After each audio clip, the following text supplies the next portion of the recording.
I was sent this travel steamer. Look how compact this is. So easy to use. Just open it like that. I put in a capful of water, so it does come with this.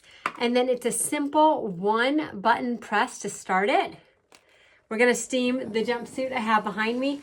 Look how fast that steam is already starting to come out. It is a quick start, and that is already hot. So it said 20 seconds, but literally I think it just takes seconds.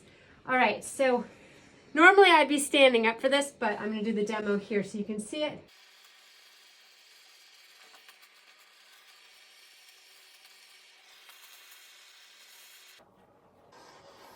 And then the minute you turn it off, wow, that steam just instantly stops. It is gonna still be hot though. So if I bring these up to compare them, not steamed, steamed in a matter of minutes, makes a huge difference.